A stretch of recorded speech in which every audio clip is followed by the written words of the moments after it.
What's up, you guys? Welcome back to my channel, Real Talk Recovery, where we talk about recovery from addiction and I share my life with you. My name is Nicole and I'm a recovering addict. My sobriety date is July 13th of 2015. And welcome to our regularly scheduled Monday through Friday, 7 p.m. Central Standard Time live stream.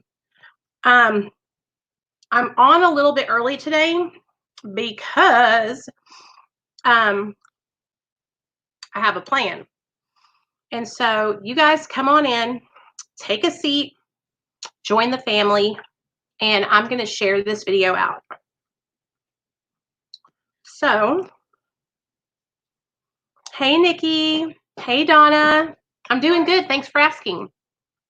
I went and did my mile today. I feel good. Me and Nate were out all day today. Where's my Your lemonade is right there.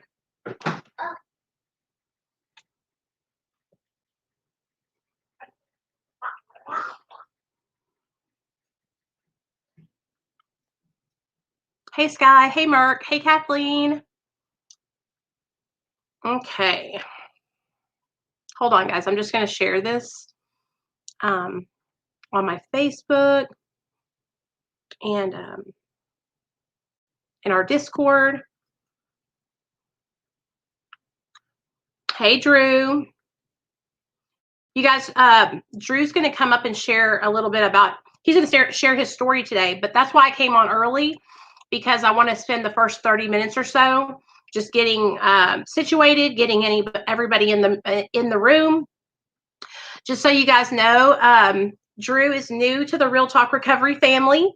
He found us 2 weeks ago, and ever since then, he has jumped in and got right in the middle and just been hanging out with all of us. He became a patron, and he's really just doing such a great job, you guys. He is currently jumped off of methadone at 165 milligrams, and that's how he found us, is that he needed support. And so we're going to be here to support him, because we all know that's hard. So he's going to come on and talk to us about that.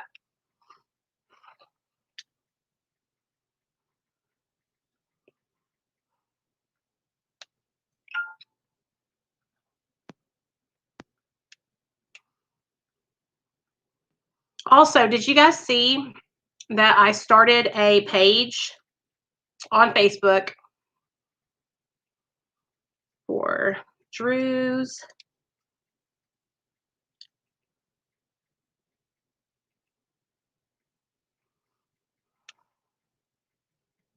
and if any of you guys have if any of y'all are in a Facebook group or anybody in recovery that you think would be interested in this video, if you guys don't mind, please share this video.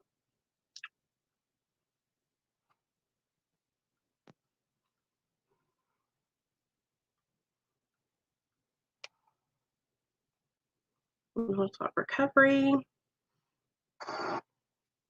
Hold on, guys. Excuse me.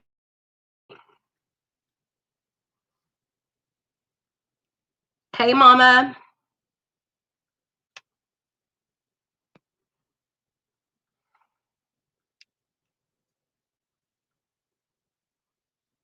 Groups. There we go.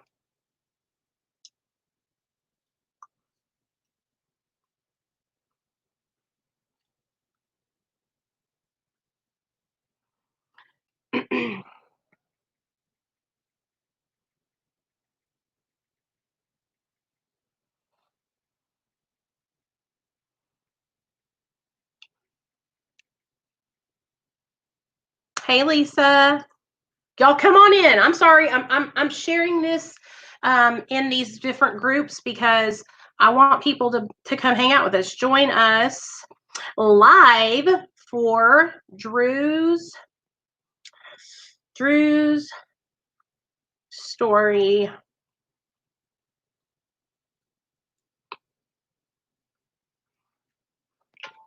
Okay. I'm so glad everybody's in here. I am so excited to have all you guys here with us. So earlier today, you guys, I had went live and I was talking about all the stuff that's been going on in the world. And I just want you guys to understand something, that I can't sit back and be silent when I have friends that are hurting. Okay. I have friends that are Black that feel like they are not being supported. They are hurting and they're fearful. And I just want them to know that I'm here to support them no matter what. And so that's really why I made that video earlier today, because I don't want to stand by and be silent. And I want my friends to know that I'm 100% behind them, and that I'm here for them if they need support or if they need to talk. It's just really, really important for me, for my friends to know that I'm here.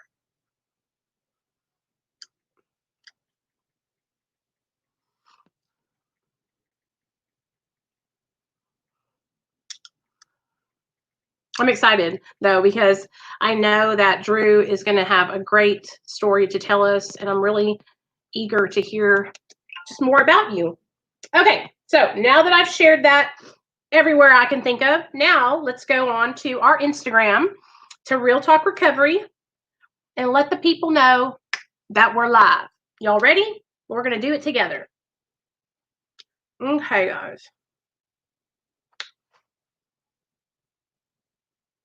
What's up, you guys? So it's me and the Real Talk Recovery family over there on the screen, and we're live right now. And tonight, Drew is coming on to share his story. That's right. Drew is currently off of 165 milligrams of methadone cold turkey. He joined the Real Talk Recovery family about 2 weeks ago and has just got right in the middle. And he is going to share with us how he's doing, how he's getting along, and if he would have changed anything or done anything different, and what he thinks that needs to change with maintenance medication in the system, and just how he's staying sober one day at a time. So I hope you guys can join us, and I'll see you then.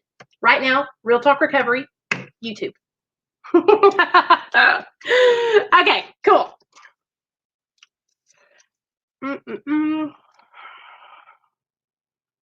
So let me get off there. We're live. So okay, let's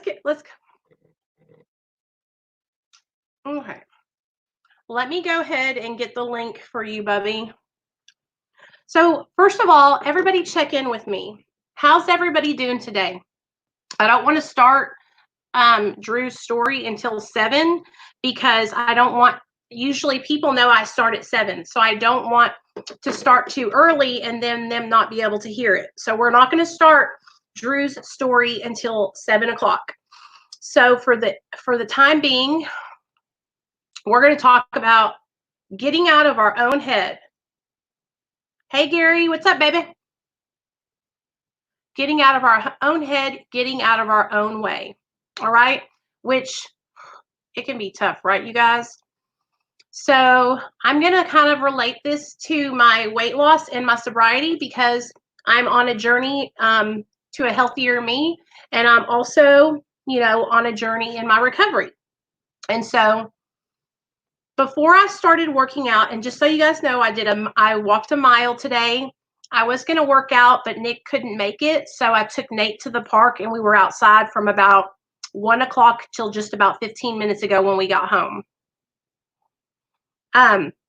And just getting out and going and getting exercise and being in the sunshine is really helping my overall frame of mind and how I'm feeling, just depression, anxiety. It's helping all that. Okay, so this is what I want to talk to you. Gary, I'm so glad that you're here, because this message is for you. So Gary says he's trying to get out of his own head for real. So one thing that I learned early on when I first started trying to get sober, every treatment center I would go to, they would say this: an addict's mind is a dangerous place to be alone, right? Being in your own mind alone is a dangerous place to be, because as addicts and alcoholics in active addiction, we have practiced using and drinking, getting high and drunk all of our lives, right? The whole time. That is a habit that we learned over time. That's an obsession of the mind that we practiced and we practiced and we practiced, right? And so when you get sober, what can happen is you get stuck up here thinking, how am I going to do this? I'm never going to be able to succeed. I've only made it 1 hour and I still have 23 more hours to go. I'm serious, you guys. I used to sit there and look at my watch and think, how on earth am I going to stay sober for the rest of my life? How on earth am I going to be able to make this? Right? And I would sit there and I would obsess over how I was going to fail, how I wouldn't be able to stay sober. And guess what would happen? I would relapse. I wouldn't stay sober. I cannot stress to you guys enough how important it is to get out of your own way. If you are stuck in this prison that is your mind, and you're talking down to yourself, you're telling yourself you're never going to make it, you're telling yourself you're worthless, you're telling yourself that you're not going to be able to stay sober, that you've never been able to do it before, and you might as well just fail again like last time. This is all things that you are practicing. You are literally setting yourself up for the next relapse. So instead of doing what you've always done, instead of doing that same thing, instead of beating yourself down, instead of talking negatively, instead of practicing the same thing, why don't we do something different? Okay, so hey, Colleen. So if you're having a struggle and you're finding yourself trapped inside your own mind where you feel alone, isolated, insecure, worthless, and unhappy, if you find yourself there, I want you to do something. I want you to go out and find people that you can relate to, that you can talk to and say, hey, I feel alone. I feel worthless. I feel insecure. I hate myself. I feel like a loser. I don't think I'm ever going to make it. The best thing that ever happened to me was when I fucking stopped. I stopped making excuses. I stopped saying things like, well, I don't really get along with women. I like hanging out with guys more. Or I'm an introvert. That was another excuse that I would say. I'm an introvert. I like to be to myself. I started opening up, you guys, and I started sharing how I was feeling and my struggles with others. And that helped lift the burden. It was like I was carrying 1,000 pounds on my shoulders. And just from opening up, I just celebrated 5-year anniversary from alcoholism and pain pills. That's awesome, Colleen. Congratulations, girl. Letting go and opening up and bearing your soul, let someone else help you carry the baggage, right? Let somebody else lessen your load. That's what it's all about. Togetherness. We can do this together, right? In step 1, it says, we admitted we were powerless over our addiction, right?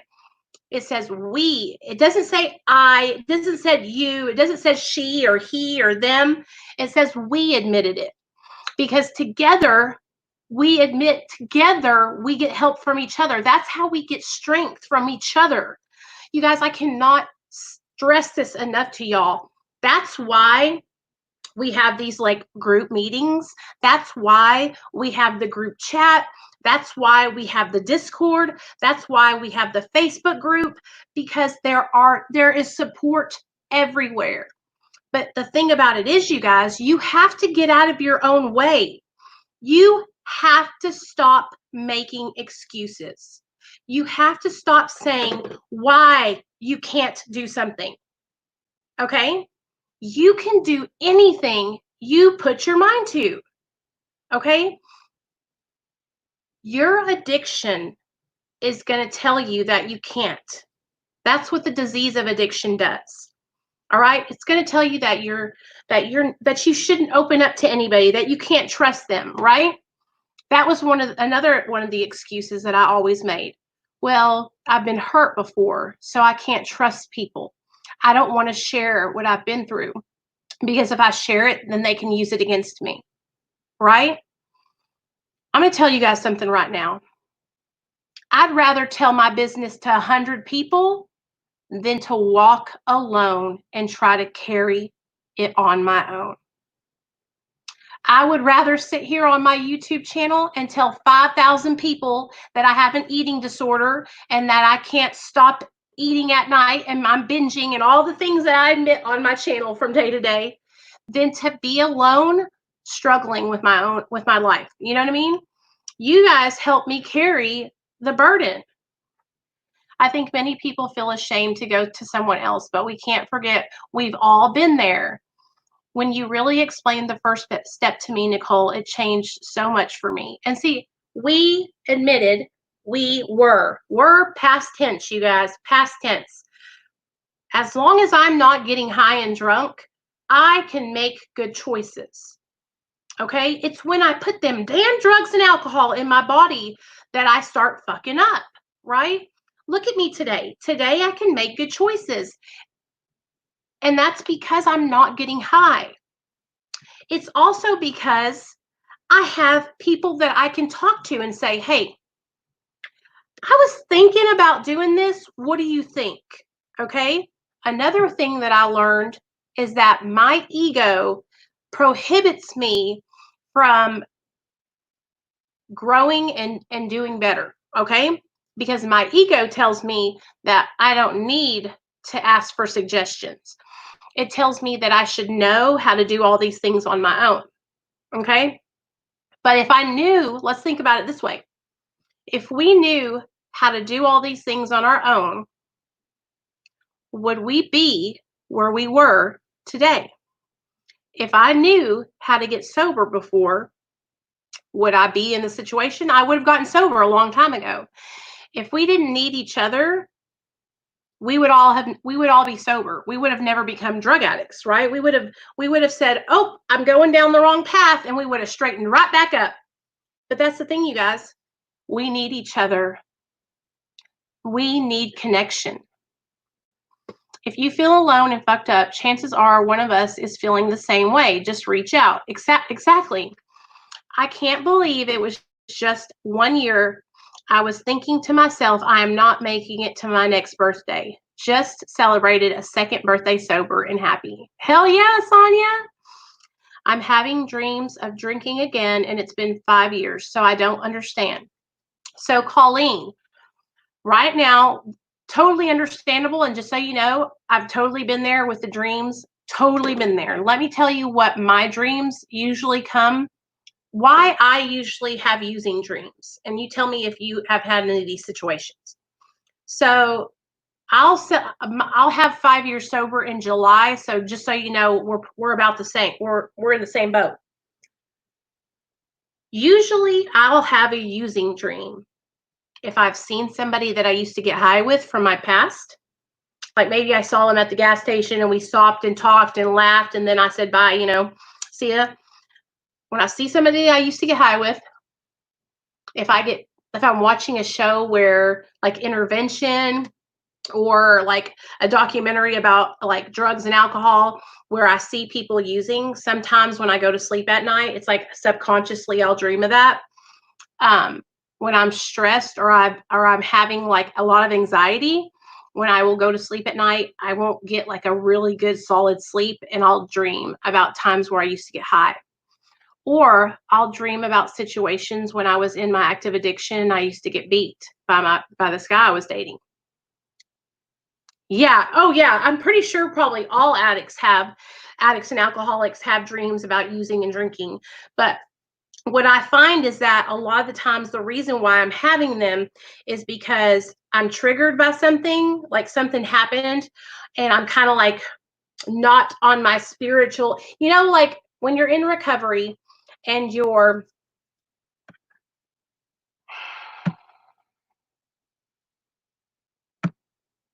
sorry about that, guys. when you're in recovery and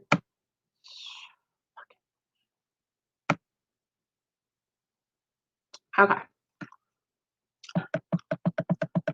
Merc, y'all get ready with the blocks, with the wrenches, please. Just block them. I think a lot of people have using dreams, y'all. Sky, are you like not paying attention? No. Do you not see what he just said? Oh, girl. Okay. Oh, simply limbo. Okay.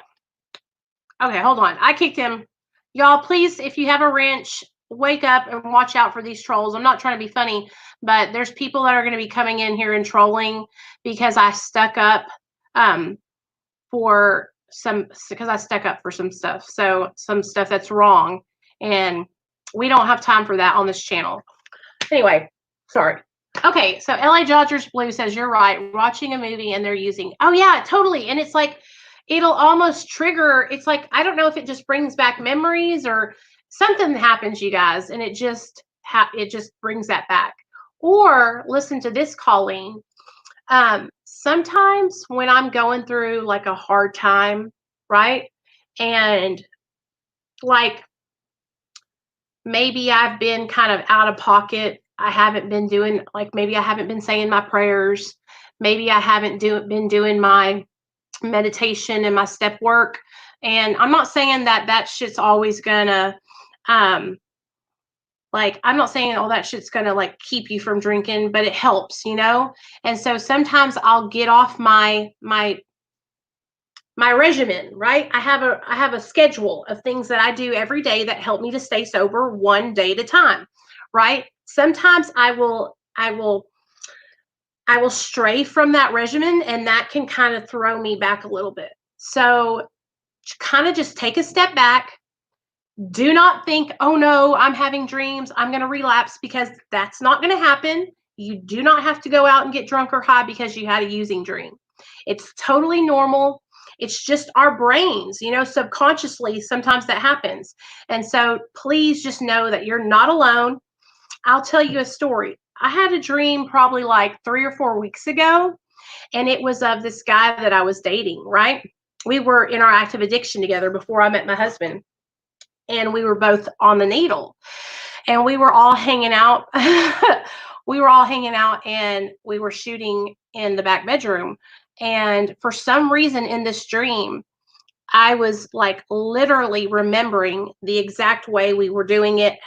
It was like we were getting ready. We were like, we were preparing it and getting it all ready to go. And then I woke up, boom.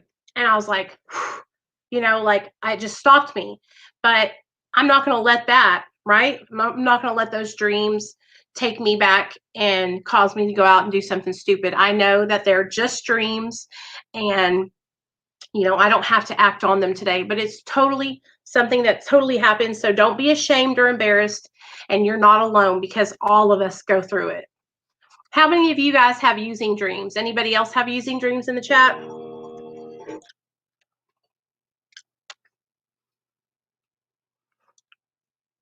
Okay, so let me say one thing about the powerlessness, because Chrissy, you brought that up, and that always was so hard for me to understand, because when I would hear my sponsor tell me,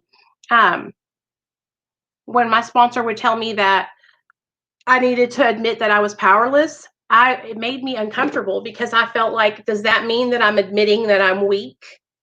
You know, it doesn't mean that I'm going to get the link. Okay, Gary. It doesn't mean that you're weak. It doesn't mean that you are, being an addict isn't a lack of willpower. Addiction is a disease. Okay. And a lot of people don't understand that. It's not because you're not a strong person. In fact, most addicts and alcoholics are some of the strongest people I know. There's the Facebook group link. It's a disease. It's a disease of the mind, okay? And not only does it affect our mind, but it affects our bodies too. So whenever I had to admit my own personal powerlessness, It made me feel like I was weak, that I couldn't control things. But that's the whole thing. When we're trying to get sober, we have to admit that we don't have control. And a lot of the times we want to think that we have control, but we don't.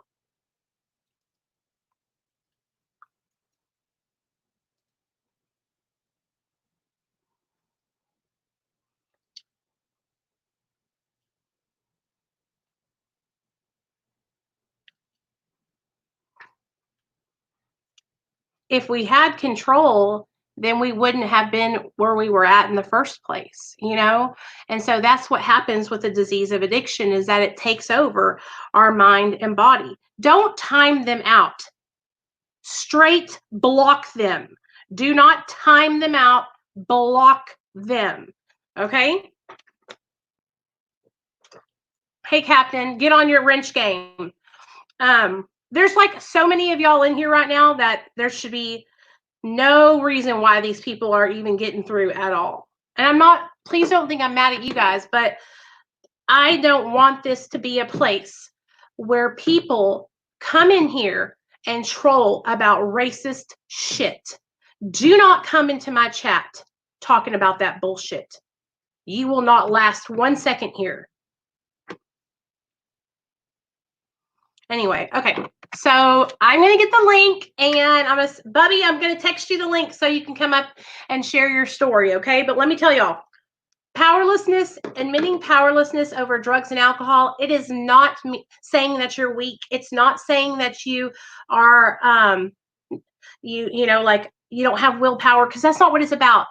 Powerlessness is meaning that drugs and alcohol, when you take them into your body, you can't make good choices. You lose the power of choice when drugs and alcohol are in your body.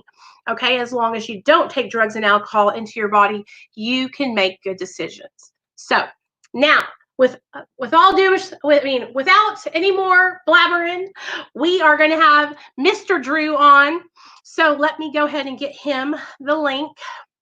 Drew, I'm going to send you the link in our Hangouts chat because it's just easier. So here it comes.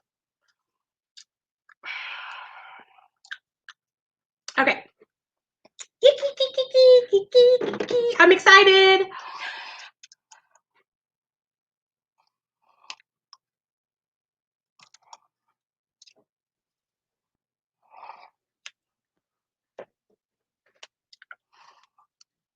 And listen, you guys, if you're in here, don't even like,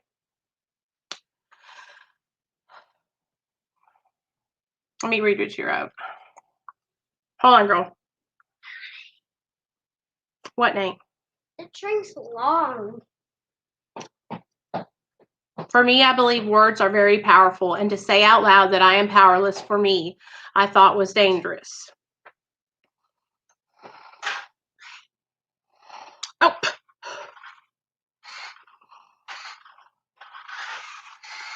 Hey, I know that's right.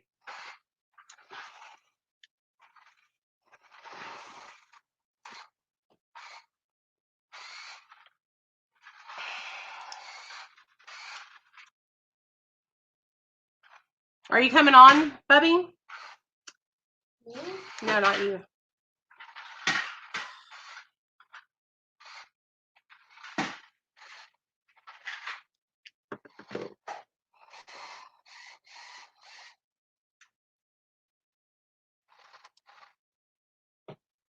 Mom, by the way, on Fresky Frogs, Quinn. Never mind.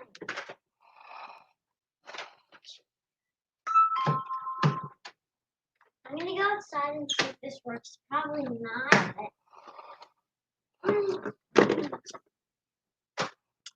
Okay, here we go. Yay! Hey! Hey, how's it going? Can you hear me good? Oh, yeah. Okay, good. All right, so here's the deal. I want you to tell everybody what your name is, okay? And kind of tell us a little bit about what it was like when you were growing up, and how you got into your addiction first. And then I really want you to share with everybody what happened with it, you know, with the methadone, and I want them to know, because I'm just so proud of you that you're staying sober.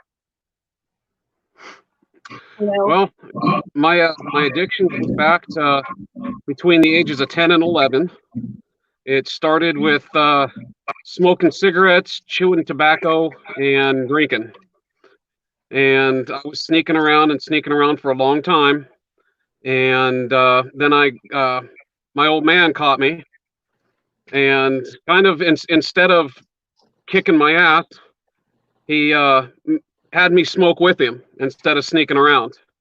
Mm-hmm. And that led to me exploring more options.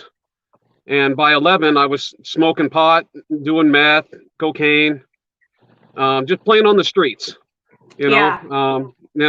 Kind of grew up in what we call the barrios. So Mm-hmm. I grew up on the streets. I was almost a gangbanger type kid. My old man was a lowrider back in the 50s and 60s, so it fit. It was natural. Yeah. And I should say that my old man and my old man's old man before him were all both addicted to the dragon. It's what they call heroin in the Mexican community. Mm-hmm. And so it was kind of bred into me. And there's no excuse. I mean, I made my choices, but I also didn't get the pushback from the one person that I looked up to, that I always emulated. And I don't blame him. He wanted me to be safe about doing stupid shit, so it was do it with him, don't go do it behind his back. Right. And that acceptance led it to just continuing down the same destructive path. You know what I mean? I kept going and kept going, just doing pretty much whatever I could get my hands on. I was hanging out with the wrong people. Just if I could do whatever they had, whether it was Adderall or Ritalin or Coke. I snorted heroin a few times. That continued until I was probably 16. And, once that happened, then for the next few years, I started spiking, or using a rig. And my old man, once he found out about that, he was a little more upset because of what he knew it did to him. Right. But instead of taking me and correcting that behavior, he just moved us. And unbeknownst to him, he moved us closer to the substances I was using. So we moved from southeast Portland, we moved from LA, and we ended up out in what's Hillsboro, where it's the Hispanic migrant community. Mm-hmm. I just ended up deeper and deeper into it. Damn. I ended up continuing down that path until I blew out my knee really bad, and I had to have a partial knee replacement and a full reconstruction. And I was on all sorts of painkillers, morphine and Demerol and fentanyl. I mean, I was on stuff for 6 months before I ever even had the surgery, because it was completely, dislocated. They couldn't even put it back together till the swelling had healed enough. So I ended up going down a real bad path. And, in those days, the doctors just gave and gave and gave. I know. I didn't even, it was like, I didn't even really have to ask. I mean, it was just like point and click, just say, hey, what do you want? How many do you need? I remember those days. Right? I mean, yeah, don't get me wrong. I mean, I look back on it now and I don't like it, but then I really did. Right. So I ended up going down that bad path, and it took me about 18 months to get through that and recover and start walking normal again. But by then it was too late. I mean, I already got so deep into it, and I wasn't even abusing it at that point, just because they were giving me so much. I didn't have to take more than, was prescribed. Right. I didn't have to go to the streets anymore. I was just getting it.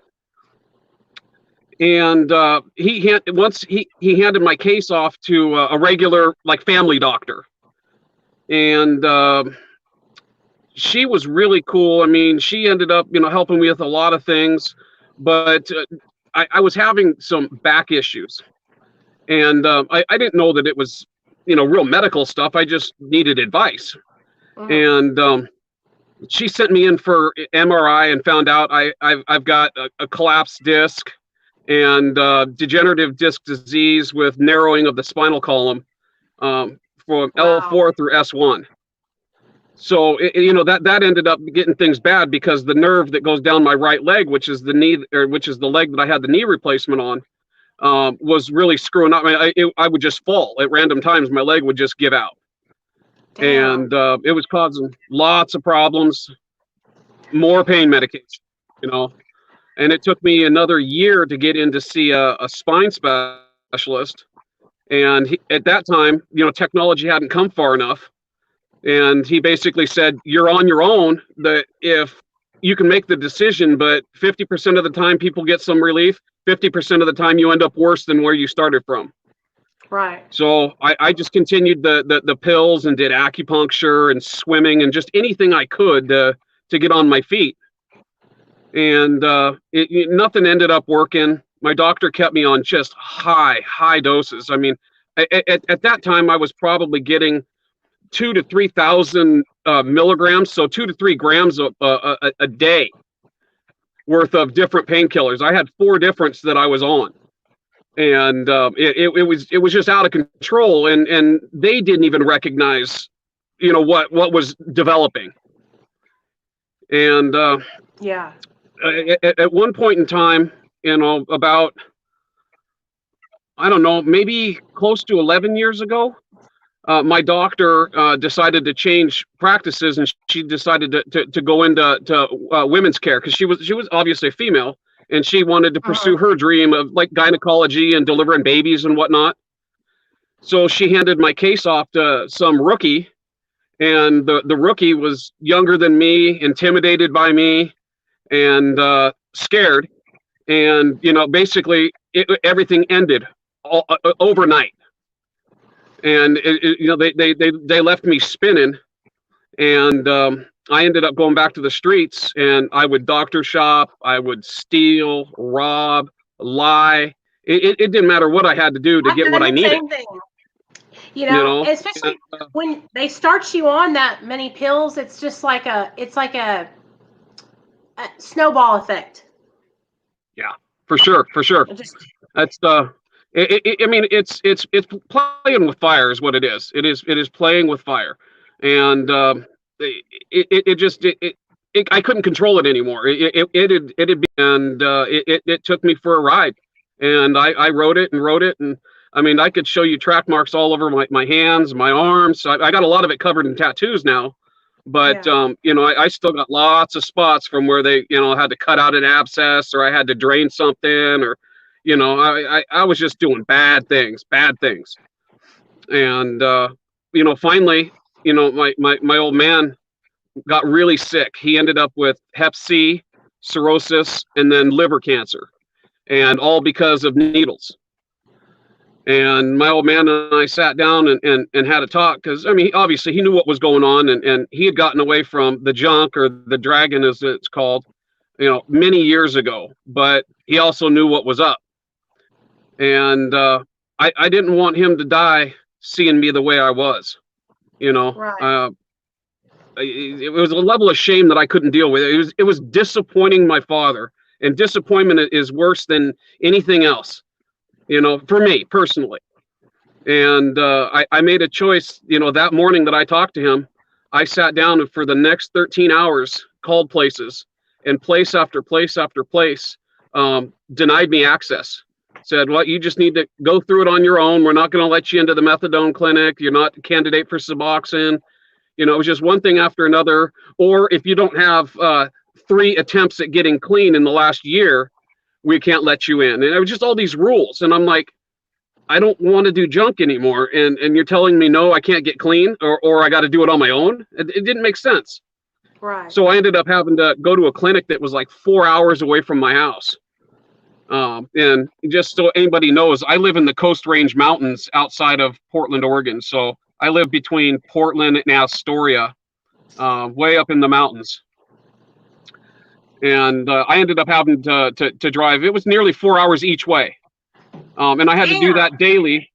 Yeah, for 90 days, I had to do it daily. And then I got my every other carries. And then I went weekly. And I never trusted myself to go beyond weekly. That, and I really didn't like peeing in front of women, to be honest with you, because they do everything observed. I have to pee in front of this guy at our clinic, and I don't know what it is. Like, I get so nervous that my bladder will lock up, and I have to push to get just enough pee out to that one, because I get so embarrassed, Yeah, for sure. I couldn't do it. I mean, I did it to get my weekly carries. And then after getting my weeklies, I didn't have to do observed anymore until I went to 2 weeks. And if I went 2 weeks or a month, then I had to do observed every time. Right. And, we didn't have any, the clinic director was a guy, but he didn't get there. I was at the clinic at 5 a.m. He didn't get there till 8. It never could work. So I stayed at weekly, which was good. I mean, it didn't bother me all that much. Obviously I hated being chained down, but I was chained down to what I was doing anyway. Right. So it worked, and that was September 26th. So September 23rd, 2010 was the last time I used a spike, and I had to be clean for 3 days, or not used for 3 days before they would let me in. So I had to be in complete, total, painful withdrawal before they would even let me come in and sign up. And then it was like 4 hours of paperwork, and then they would dose me. So I mean, my paperwork, it was illegible. I couldn't stop shaking, and I was bad. And they did a 50 milligram methadone the very first day because I was so bad, and because I was doing between 1 gram and 2 a day through a spike. It was.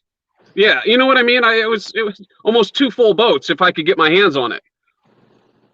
So I got my first dose of methadone was on September 26th, 2010. And I haven't used since the 23rd, but I consider my clean date the first date I started the clinic. Right. Yeah, me too. And I had one dirty UA, which was my first one. And I've been clean ever since. And in amongst everything that was going on, I had been married to somebody, but I married her right before I got clean. So there was definitely a change, and she was a good Christian girl and whatnot, so she didn't understand a thing about what I was going through, and I hid it well enough that she knew not to ask about certain things, and other things she just didn't recognize. So it was a big surprise to her that I had to do what I had to do, but she stuck by me. And let's see, almost 2 years ago this July, we ended up splitting. Oh man. So we were married. Yeah, it sucks.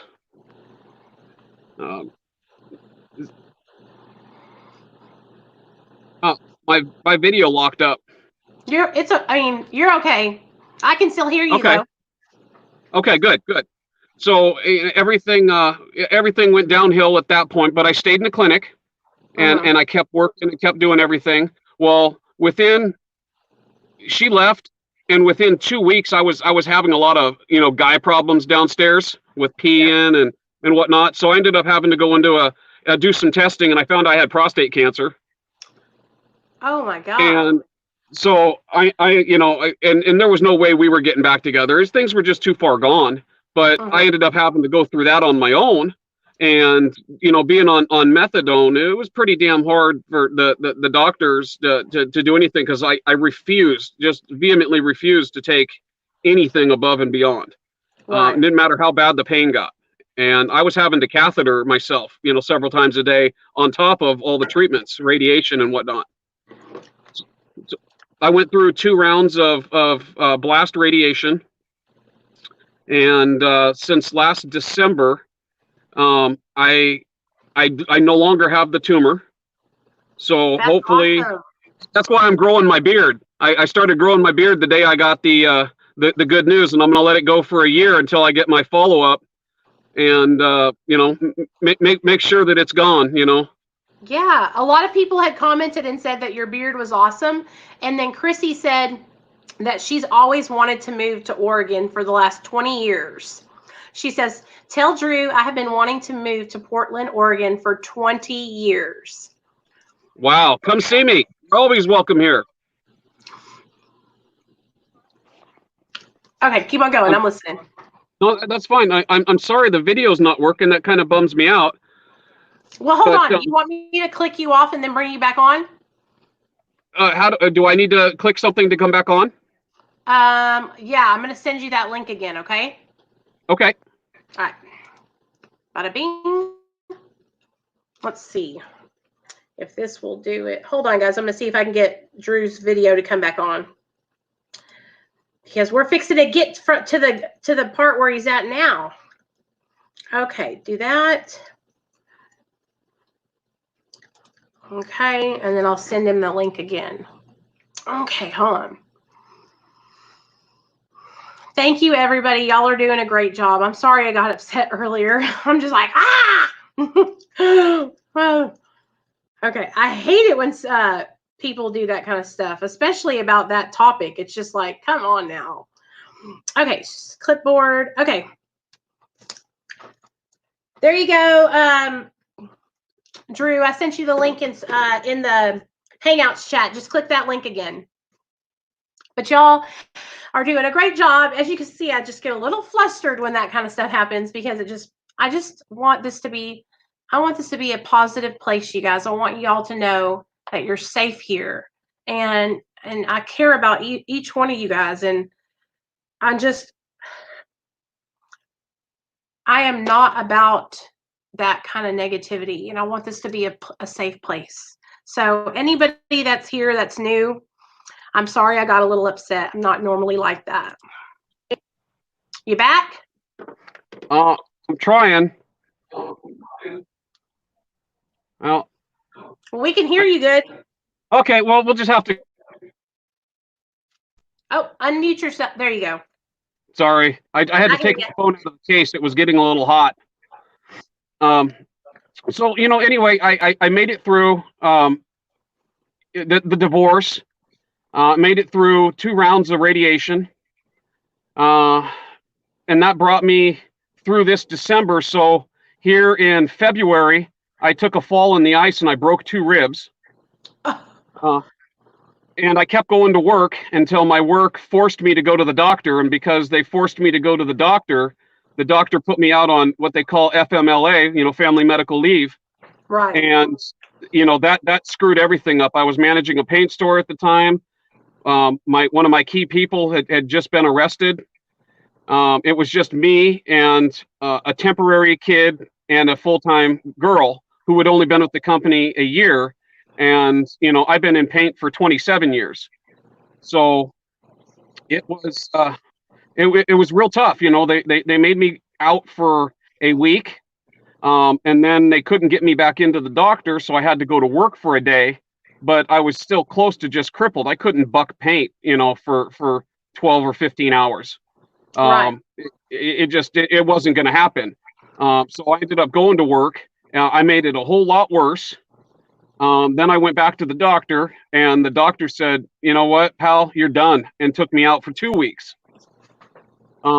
During that 2 weeks, the whole Corona thing was starting and I didn't know because of where I live. I don't watch the news. I don't have television service or anything like that.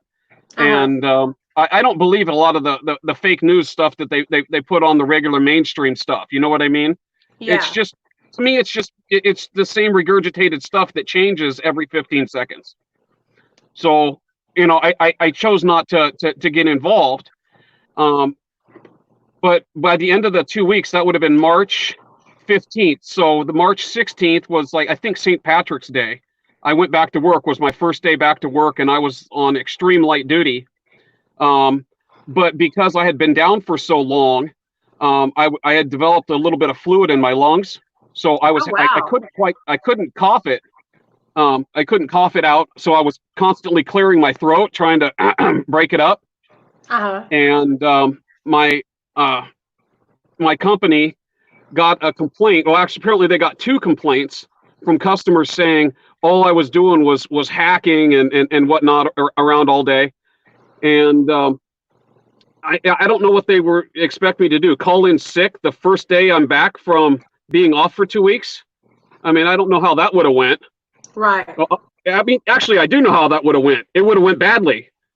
So after they got the two complaints on the 16th and the 17th, the 18th I was off for unrelated doctor's appointment to see my male doctor, and on Thursday the 19th I went to my clinic, and my clinic, because of my situation, gave me a month worth of carries.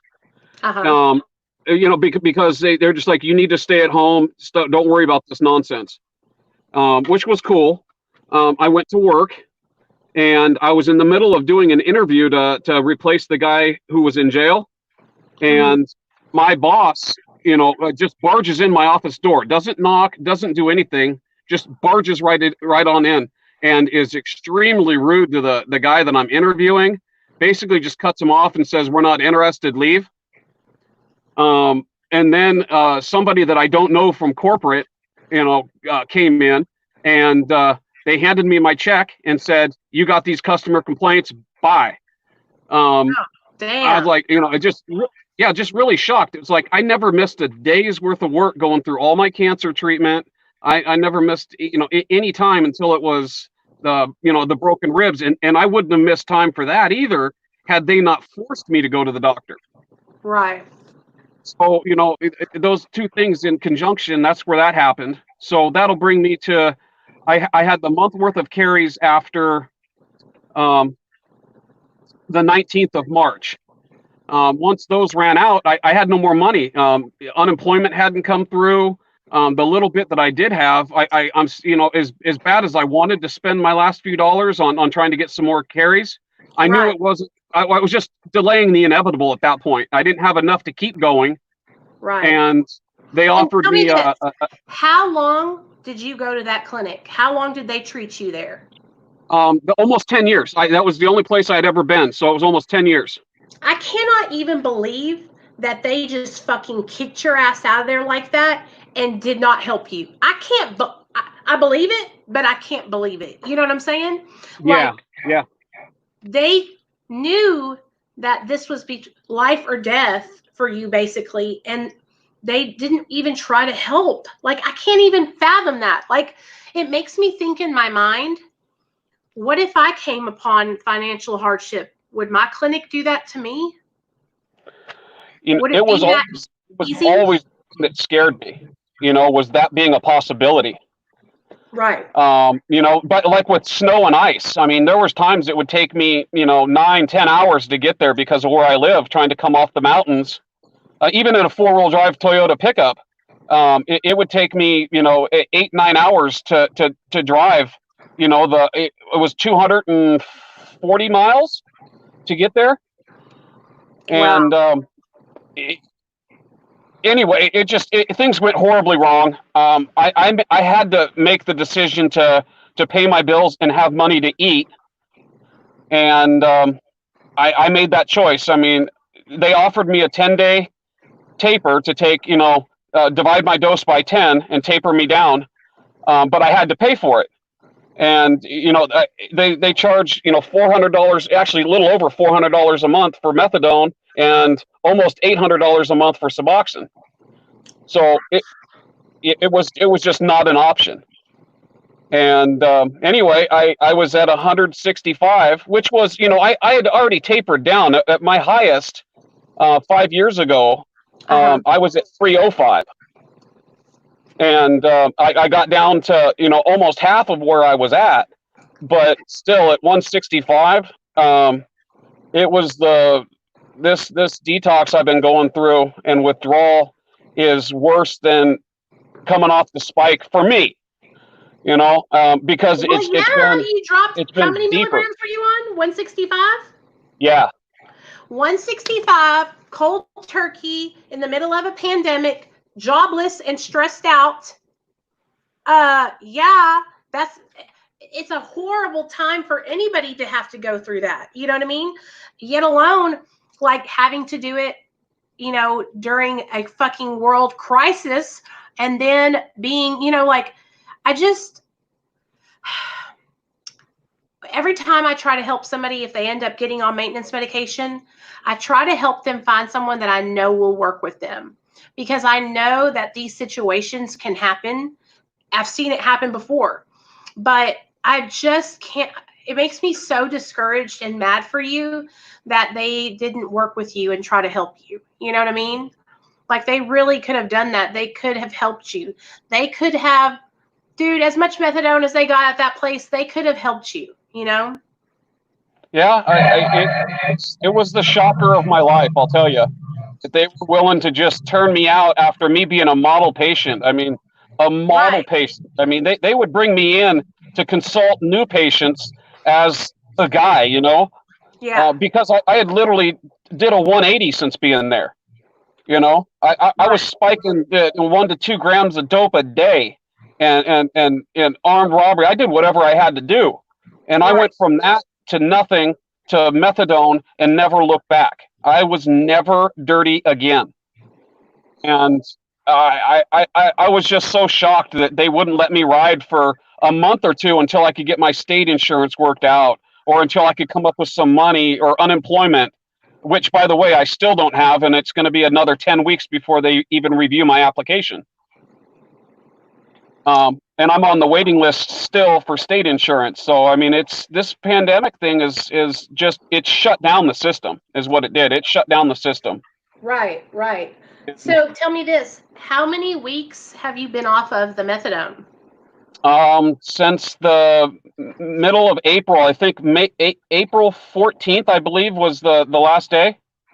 Mm. And How do you feel, April? Today, we're in June, right? How do you feel now, June 2nd?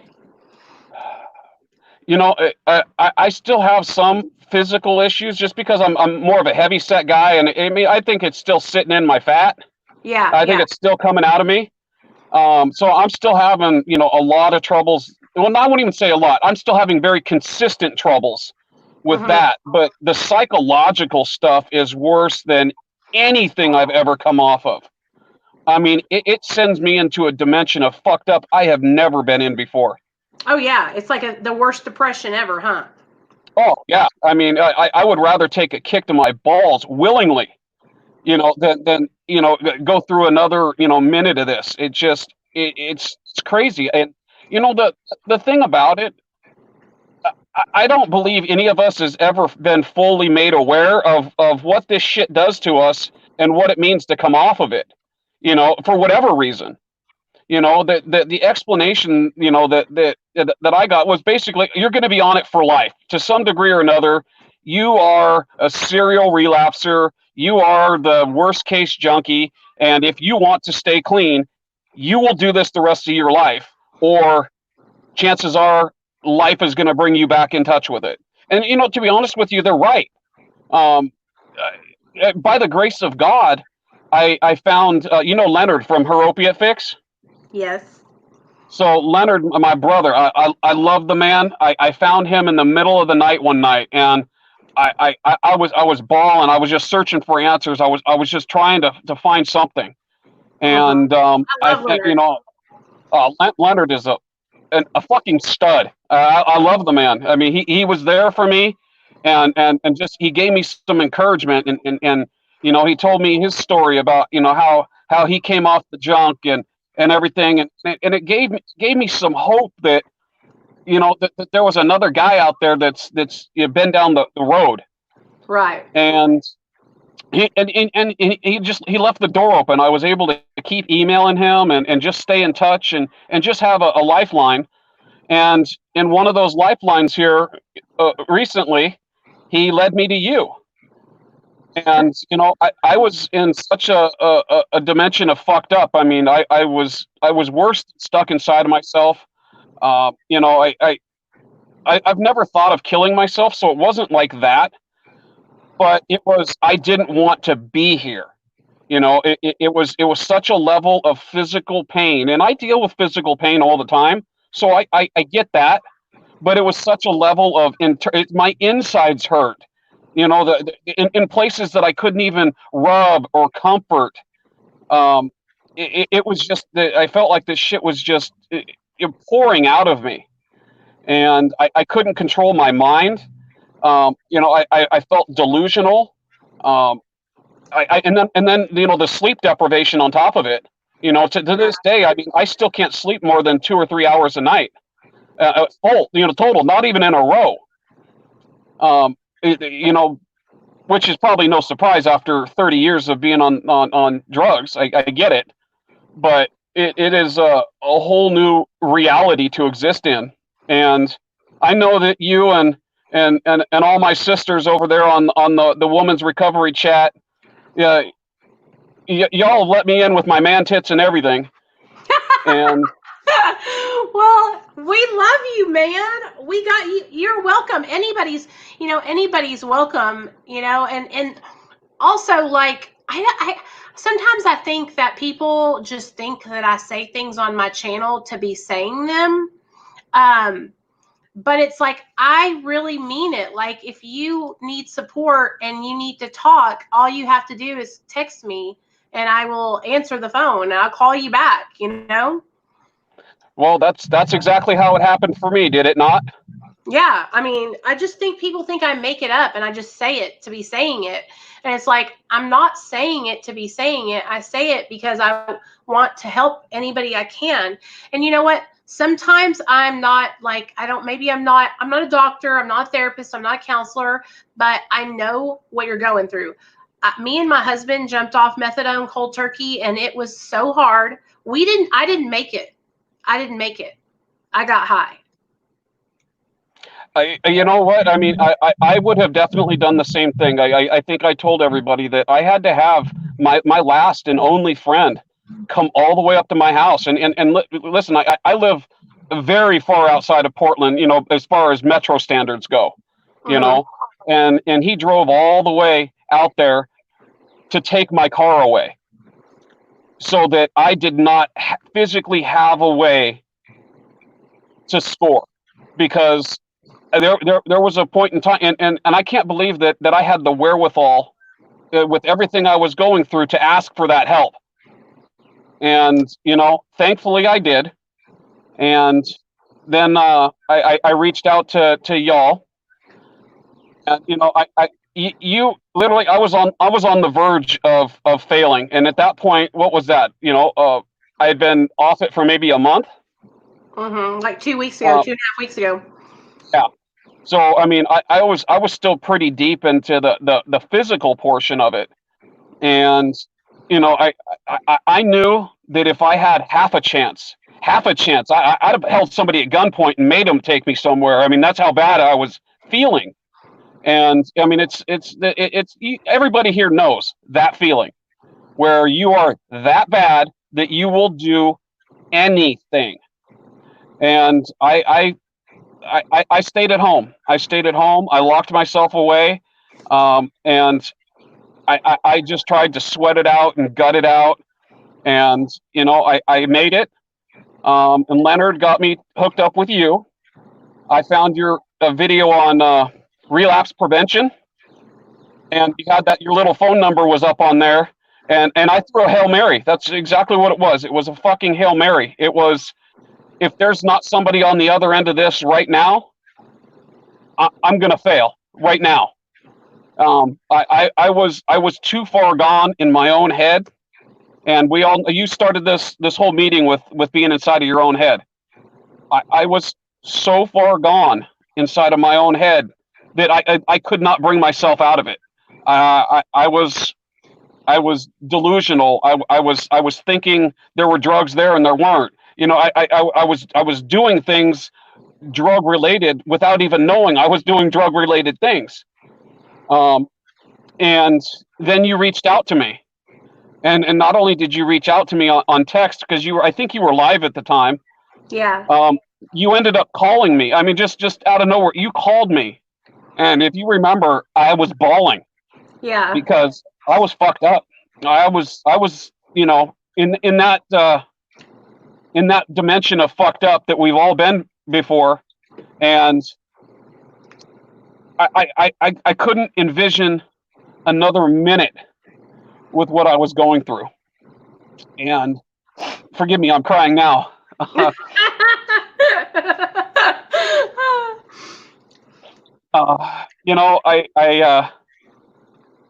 You brought me back out of it. That's all I can say is you reached out to me at a point that I was fucked up beyond recognition, and I wasn't gonna make it. And I have never had a support group before. I've went to meetings. I've had the quote unquote sponsors. I've done all the stuff.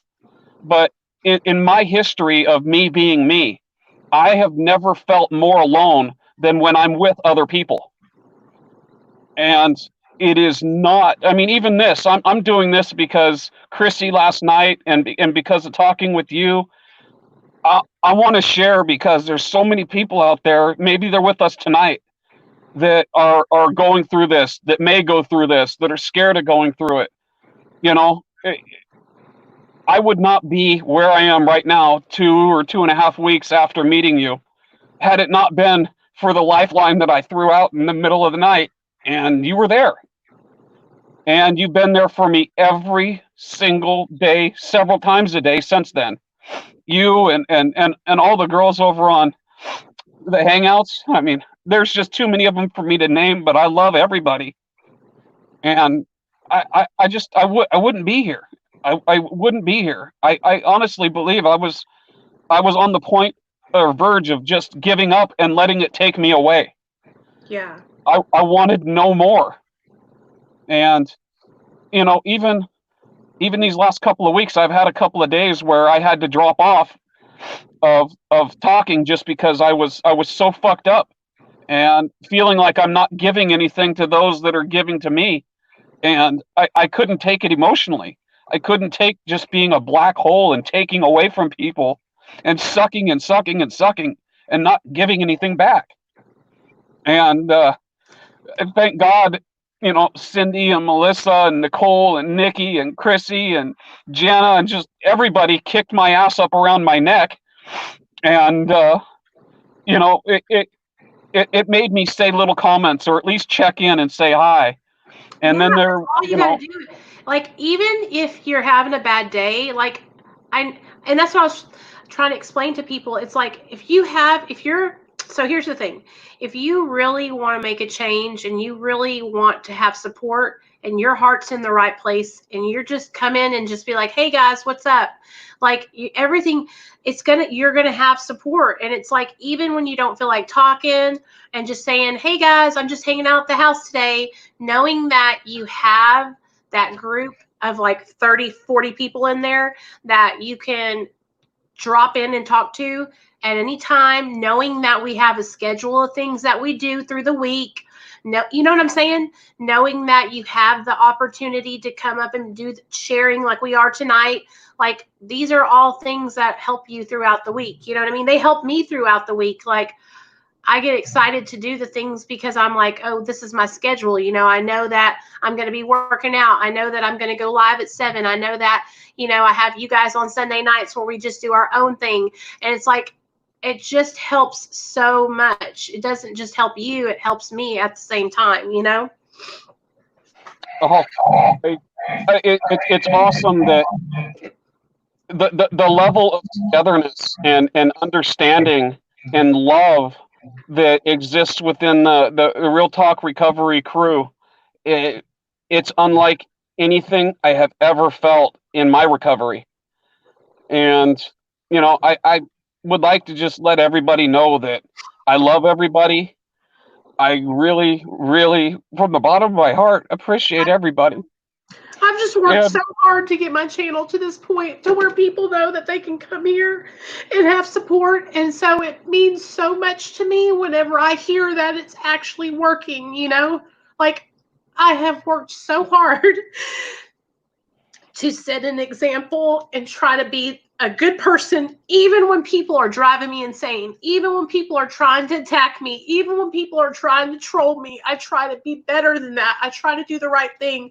I try to share positive things. I try to let people know that, we have to support people no matter what. It doesn't matter if they are, and it just like, it makes me so happy that that's why I'm crying, because I've worked so hard to get my channel to be a place where anybody can come, And so to hear people saying that it's working and that it's helping them, it's like seeing all my hard work is paying off. You know what I mean? Like, it's working. It's actually helping people. No, Nicole, more than anybody in the history of ever, I wouldn't have found you without Leonard. So don't get me wrong. Leonard's my brother, and I love the man with everything I've got. And there was nothing I wouldn't do for Leonard. But when you called me, not even that you didn't, you texted me first, but then out of nowhere you called me, and at that instant, I mean, I had nothing left. I had nothing at all left, and I completely broke at that point. And you and I give it to everybody in the chats and part of Real Talk Recovery that they've kept it going. But you personally being there, it saved my life, because I didn't want to kill myself, but I didn't want to keep going. There was just there was I was tired of the physical pain. I was tired of the psychological pain, and there was nothing left inside of me. I couldn't sleep. I was tired of just everything. I couldn't eat. I went for almost a month, maybe 5 weeks of not sleeping more than an hour or two a day, and doing that without meth or cross tops or whatnot. It was just it had finally made it to where I was hallucinating. That my existence just wasn't there anymore. I was gone, and I was too far gone. At that point, I could not even save myself or make a conscious decision anymore. And you know, just don't ever stop what you're doing. And your platform, your love, your support, it helps people. It saves people. And I know that there's other people in the chats right now that know exactly what I'm talking about. And the debt of gratitude that I feel I owe, and I'm going to repay it by staying clean and helping the next person. But I owe you so much more than that, because I was gone, Nicole. I was gone. And all just, you've brought me back to a place. And even though I'm going through the physical pains and the psychologically, I call it fuckery, but it's crazy, isn't it? Like, oh my God, I'm telling you, not sleeping for like a long time, and I know exactly what you're talking about, where you're going through that withdrawal and you're not sleeping, and then you're seeing things that are not there, and then your mind is telling you like, this is it. I can't do this anymore. I can't. I'm gonna cave. I'm gonna go out and get high. Don't ever wonder if you were doing the right thing, because you are saving lives, literally. Thank you for everything from the bottom of my heart. Thank you so much, Carly. Carly just dropped $20 in the chat. Drew. that is Thanks, awesome. Carl. I really appreciate that. Carly. Man, I'm telling you what, I really, like, the more I get to know you and the more I talk to you and everything, the more like I feel like we should do something to help you get back on track with I don't know if you want to get back on methadone, or if you just need help getting your life, I don't know how we could help you. I mean, we could raise money up for you, but I don't think that would be like a fix it all situation. Like, I'm trying to think of a way that we could help you that's actually going to last. You know what I mean? Like, I don't know what you need help with, but if there's anything that we can do to like help in a monetary way, or a way that would help you, maybe if you need I don't know, letters written to a job or references or anything like that, like I know that we'll all help you with anything that we can help you with, you know? That means so much. But And here's the thing with monetarily, like I can give you $100, but that's just going to be $100 for like a short time. Like you need you need a solution. So, you know, we could help you get ahead a little bit, but then you're going to need something else too. You're going to need a job. You're going to need your insurance, you know, you're going to need treatment, that kind of thing. You know what I'm saying? I don't want to just give you money and then in a month you're going to be back right in the same spot. So we have to figure it out together, like something that we can do that will help you overall. You know what I mean?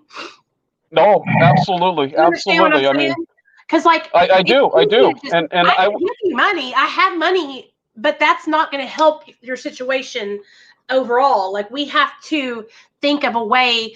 I don't know if we need to. I don't know. We're going to have to all think about it. We're going to have to help you find like a grant or like something to help you get a new job, your unemployment, your state insurance, you know, like all these things to help you so that way when everything goes, you'll have a job, you'll have something to fall back on. You know what I'm saying?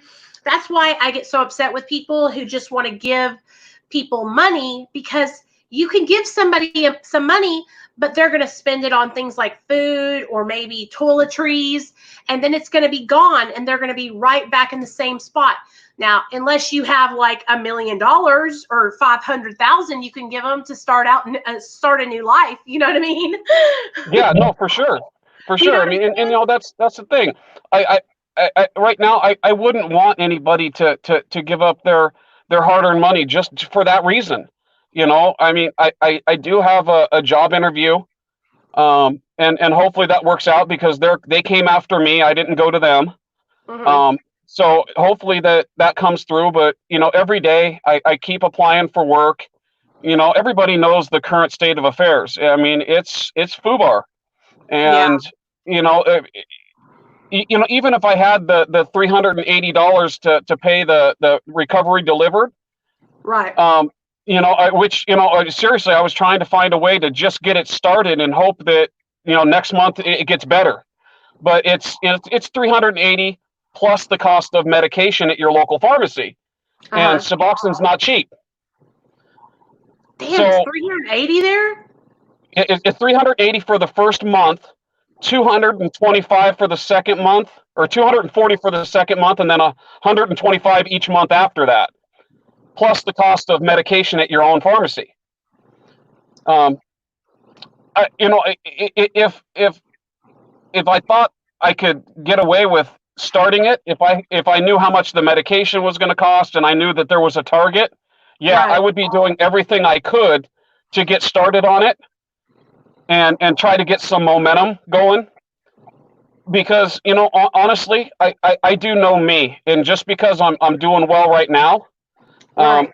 there's a lot of shit that's not going on. I'm not working. I'm not back doing my regular existence and fighting. I'm under a tremendous amount of stress, but it's different stress.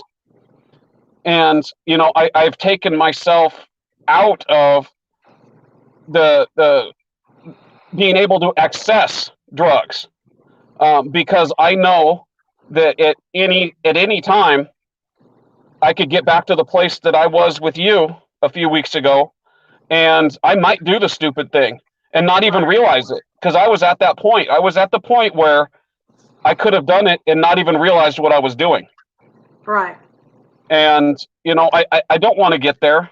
You know, and I don't know. Maybe in another month I won't feel it. I doubt it because you know I've been off. I've been off drugs, you know, many times over the years, on and off, on and off, on and off. Um, this was the first time I had, well, I still have it, but this is the first time I had a stretch. I've made it almost a decade clean.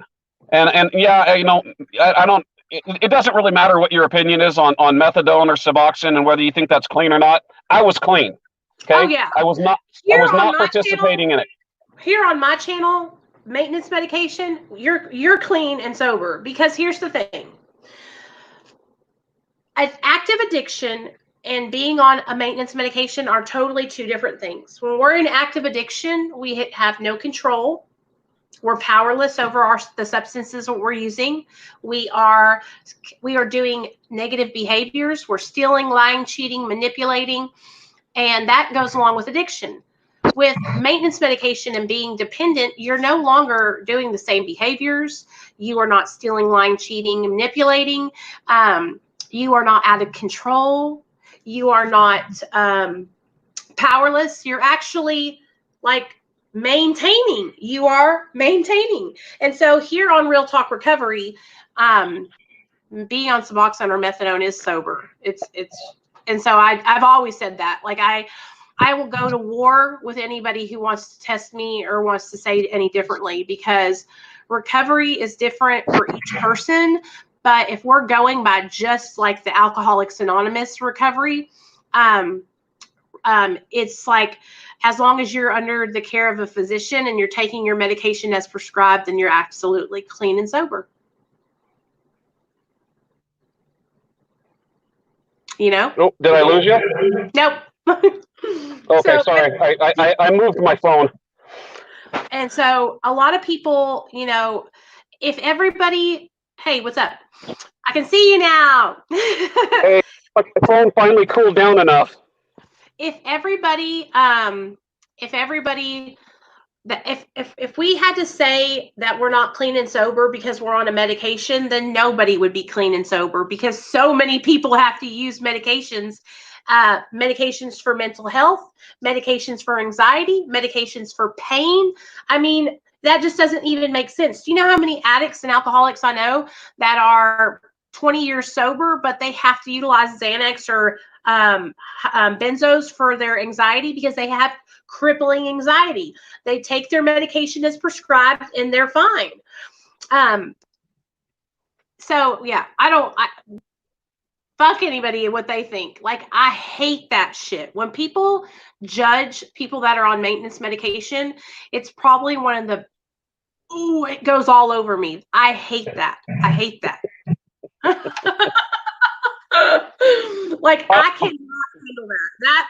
Because all I see is ignorant all across that person. And then also, if you're in recovery and you have to judge my sobriety, then that says more about you than it does about me. Amen, sister. But yeah, buddy. You come to the car so I can get my balloon. Yeah, go ahead. How are you staying sober now? Tell me that. How are you staying sober? What are you doing? Well, I'm staying away from, you know, the chance to go out, just because you know, I still don't feel strong enough to keep myself away, but I do have my car back. So I actually drove up to my mother's house today. She lives in Washington State, and I helped my little sister put together a big pool for my nieces. So I've actually gotten out. I've done something. I'm actually sitting in my car in her driveway right now talking to everybody. That is so cool that you get to go see your mom, though, because everybody needs their mom, especially during, you know, what you're going through. It's like having your mom there to support you must be awesome, you know? Oh, absolutely. Absolutely. You know, it's mom. I mean, bottom line, mom is mom. And I don't care what mama's done over the years, you know, mom is mom, and you forgive mom for everything. Yeah. And so to be here and to get that hug, that's a good hug, you know? Yeah. And it's good. I actually might stay the night here. Good. That makes me happy to hear that. I wrapped the balloon around something. Can you come in? Nate, I'm busy right now. Go get it. I'm taking y'all with me. Nate wants me to, I have to go outside and grab his balloon. I am so proud of you, man. And I'm going to tell you, I have to brag about you a little bit. Drew just came in and started hanging out with us, you guys, and got right in the middle of all the Real Talk Recovery family and just like got right in and where he fit in. And that's why I want people to understand, like, if you are struggling and you feel all alone, get in the middle of a group of people that are in recovery and just do exactly what Drew did. Get in the middle and be like, I'm struggling, I need support, and see what can happen. Like, That's all you got to do. There's nothing to be ashamed of. There's nothing to be embarrassed of. None of us are going to judge you. We're all the same. You know what I'm saying? Like, I am so proud of the group of people that we have. It's like amazing. Everybody is kind, loving, tolerant, open-minded, non-judgmental. I love it. I love it. Every single person that I've been in contact has been nothing but loving, caring, supportive. Nikki was the first person to reach out and give me her phone number, and Cindy, and just, I've been in touch with both of them almost every single day for, one reason or another, even just to see what's going on. How you doing? I say I love you guys, just to see what's going on for them, because, as far as I'm concerned, that family doesn't go one way, recovery doesn't go one way. You guys accepted me in off the streets, plain and simple. You accepted me in off the streets, and I feel like it's safe for me to be involved. It's safe, and I've never had that before. No matter how many NAAA methadone clinic meetings, it didn't matter. I mean, I've tried internet meetings, and listen, I'm tech retard. I can hardly do what we're doing right now, and I've probably done it wrong. That's why my phone's overheating. No, I'm the same way. I had to learn how to do all this. You can ask Chrissy. When I first started my channel, I always wanted to be able to have guests on. And 2 years ago, I had no idea how to do it. I kept telling everybody, like, as soon as I get a laptop, we'll figure it out. We'll figure it out. Well, then we got a laptop, and then I was trying to figure it out, and I could not figure it out still. And then we finally got it going on, and it has been on and popping ever since, because I'm like, we have a channel. It's about addiction recovery, but I want other people to be able to come on and share, because I've shared everything. I ain't got nothing else to share. Y'all know all my stories. Y'all know everything. This is the first time I've ever done something like this, other than, standing up saying, hey, I'm Drew and my clean date is blah, blah, blah. I'm a junkie, Right. It's never been a place of safety for me. And I've never, even having a sponsor, just none of it ever, it didn't click for me, and like I say, I mean, even to this day, being around people, I feel more alone around people than I do when I'm by myself. I live in the hills for a reason. I am a hard man to love. I'm even harder to fuck, a hard man to like, and almost impossible to love. I get it. I do. And it's not because I'm not loving, and because I'm quirky that way. I've got a way about me that rubs people the wrong way. I tend to be blunt, but I'm never rude. But I haven't found the love and support that I found until I found you, and you personally. So I want you to know how much I love you, and I love everybody else. And I'll shout out to my homeboy Mark out there. I love you guys, and it's important. I would like to be able to share again in the future, but I think I've taken enough time for tonight. You did great. Well, you're freaking amazing. I'm proud of you. It's been really hard, and I'll be honest, I was really, it reminded me of Cindy's video of how nervous she was. I know. And had you not seen, if you would have saw the rest of me like we saw her, you would see me twiddling my thumbs and doing and rubbing my beard and just being nervous. But I'm trying to just puke the story out so that everybody knows a little something about me, hope that it helps future conversations. Everybody kind of understands me, where I came from, why I am what I am, and maybe if there's anybody new today, that they got something out of my story too. That's right. They did. I'm sure everybody. You're part of the family now. Like I said, if anybody feels like they're not a part of the family, all you have to do is speak up, and you automatically become part of our family, because everybody will rally around you. And Bubby has been a perfect example of that. How he was struggling. He came in, we welcomed him, we encouraged him, and that's all we do. That's all we do is try to help each other stay on the right track and encourage each other. It's not rocket science, you know.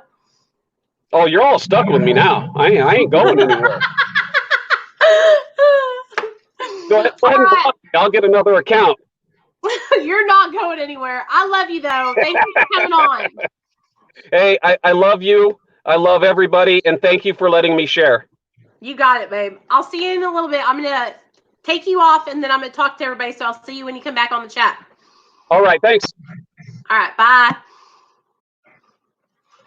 All right. You guys, yay, Drew, you did so good. That was really good. That makes me happy, you guys. Sorry, I get emotional because, you know, a lot of people try to throw me off, you guys. And when I made this channel, it was because I just wanted to help people. I was struggling and I wanted support and I needed support, and I wanted to be able to get support and give support at the same time.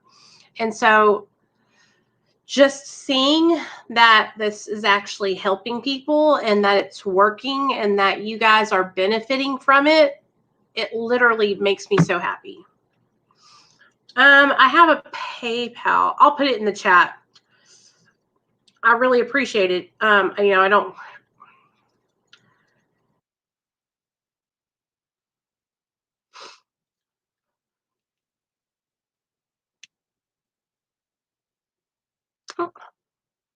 There you go. I'll put it in the chat. You guys. But it just makes me so happy to see that it's actually helping people, you guys. Like, it makes me, I'm so emotional just thinking about it, because this is all I wanted. All I wanted was to be able to support people and help people in their sobriety. I wanted to be able to make a community of addicts and alcoholics who could support each other one day at a time, right? And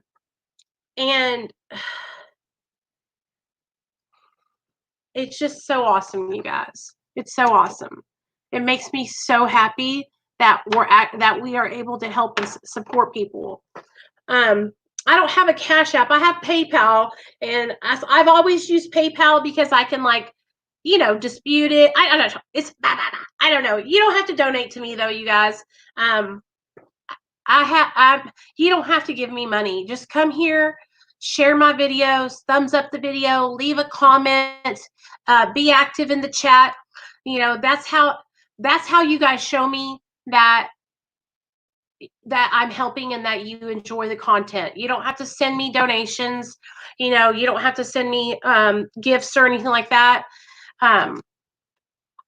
Honestly, I would rather you use PayPal, because I actually get the money if you use PayPal, you guys. And listen, but I have to deactivate, but it's okay. I mean, it's okay. It is, you know, it's already done now, but I have to deactivate my my super chats, so that way y'all can just use the PayPal link, which here you go.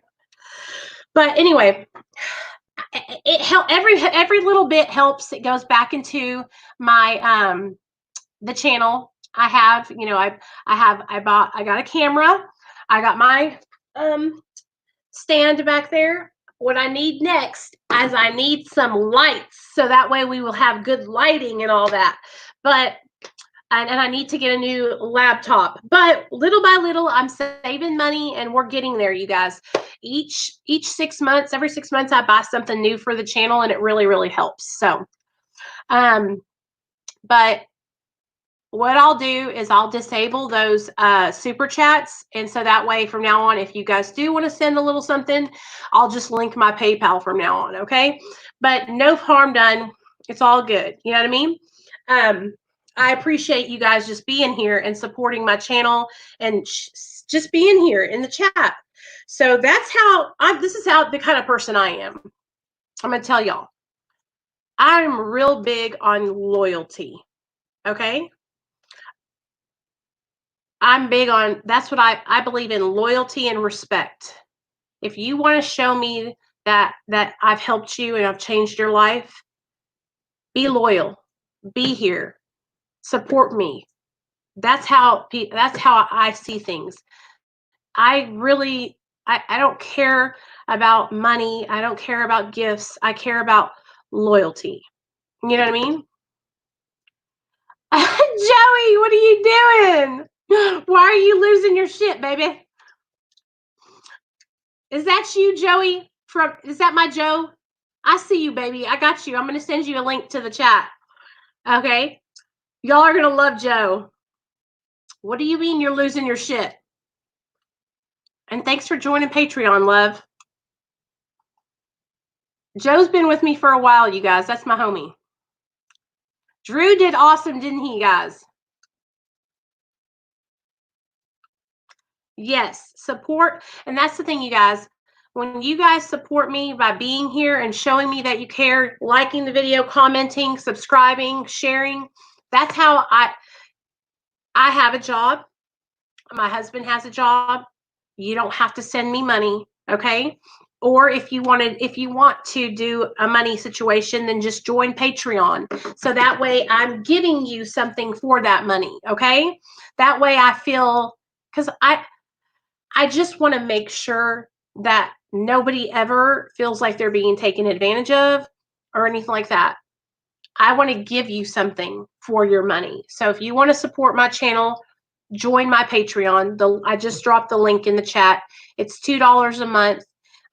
You can join whatever tier you want, but the lowest tier is $2. And that is a way you can support me without, and actually you'll get content. There's videos in there. Then we do live streams every Sunday night, just me and my patrons and members. And then we do our workouts every day at 4. And that's for patrons and members only. And so this is all ways that you can support me without just throwing money at me, okay? Well, I will always have your back. Real talk, homegirl. Hell yeah, Hitman. Well, the thing about it is, you guys, like, I want to give you something for your money. I am not the kind of person who feels comfortable just taking donations from people. Hey, Nap, man, thanks for all your comments today. I was reading your comments while Drew was talking, and I really appreciate you supporting me. One of your comments got me, and I started getting emotional because you were like, have you ever thought about it that you're a hero? And honestly, I don't think about it like that, but I think about how I feel like God has just put me in a position to be of service to people. And when people are struggling, this is what I do. I'm gonna let you guys know what I do. I go through my phone, and when somebody texts me and I see their texts, I text them, and then if I don't get a text back, I call them right away. And then the reason why I call people is because every time I call somebody, they go, "Is this really Nicole from Real Talk Recovery?" And I'll go, "Yeah, what's up?" And then they get so happy, and that makes me so happy. And so I don't think about being a hero. I don't think about that I'm saving lives. I just think about how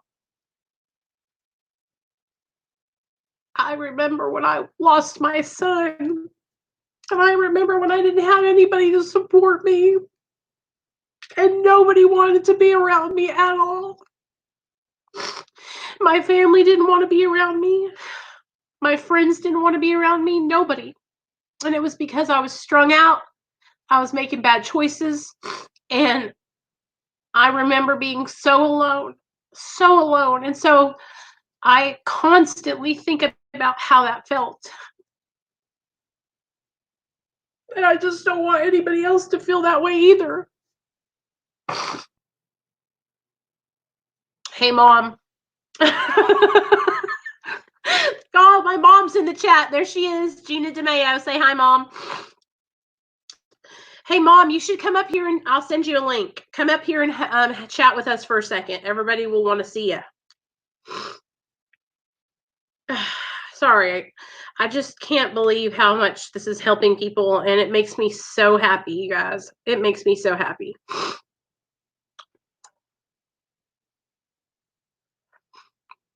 Okay.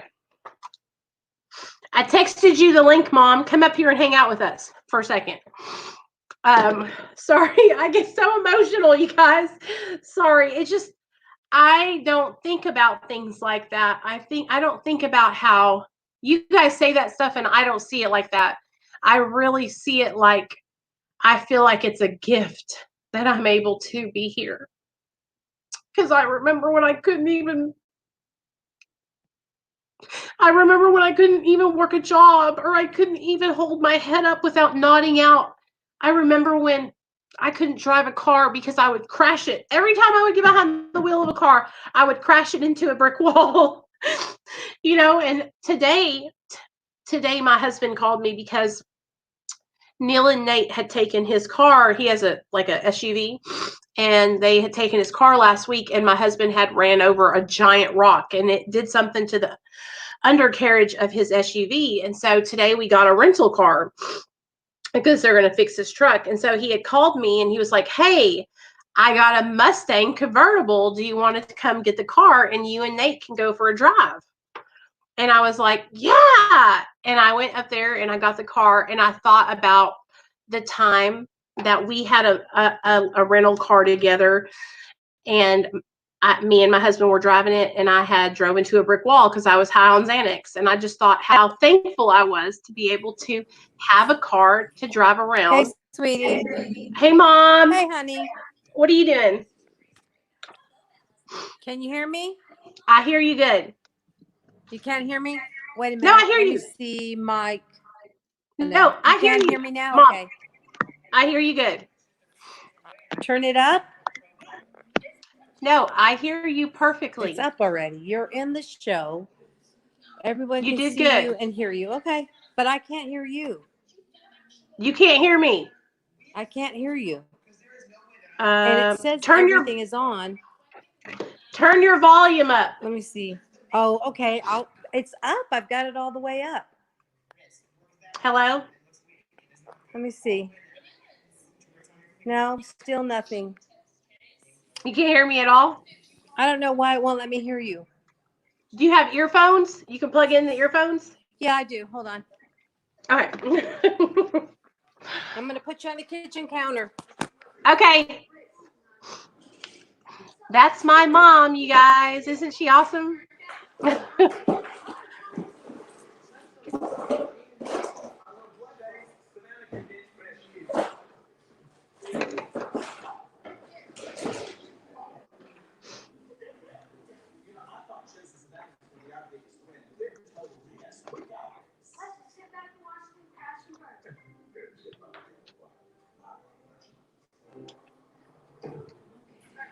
Anyway, so I got the Mustang, and me and Nate were driving around that Mustang, you guys. And I mean, all I could think about was how. Okay, got him. Yay! Can you hear me? Let me plug you in and see if this will work. I don't know if it'll work, honey. Hello? Can you hear me? Okay, but I still can't hear anything. You can't hear me? I don't know what the deal is. Okay. All right. Well, Let me. What? You talk. You talk. I talk. Yes. Okay, I talk where? See No, chat? you just tell. No. You just say. Live comments. No. I'm playing with it to see if it makes a difference. Nope. Okay. Cam and Mike, audio. Disable audio processing. No. Try restarting your device. Okay, so it's telling me if I'm having issues to try starting my device over again. Should I start it over again? Yeah, I'll kick you off. It's okay. Here we go. Bam. Let me see. Bam. Sorry, guys. Mama and me are trying to get it to work. Boom. And then I'll bring her back on. Ding. Anyway, damn, I wanted her to talk to you guys. My mom is just so awesome, you guys. She's so encouraging, and just like if you're struggling, she's just such a great mom. She'll say a prayer for us and everything. Last time she came on, She said a prayer. Kaylee, are you in the chat still? Last time my mom came on, Kaylee was going through withdrawal, and my mom said a prayer for her and everything. We had a whole meeting, huh, guys? And I am very, very fortunate, you guys. I do have amazing, amazing mom and dad. And here's the thing, like, I'm aware of that. I know how fortunate I am, you know. Can you hear me now, Mom? I can hear you now. I don't know what the deal was. Yay! I guess it was just acting stupid. You're so silly. I love you. So what's up? Nothing. I just got home and I cleaned up a little bit from work and everything, and I was checking on a couple of customers, and then I saw you.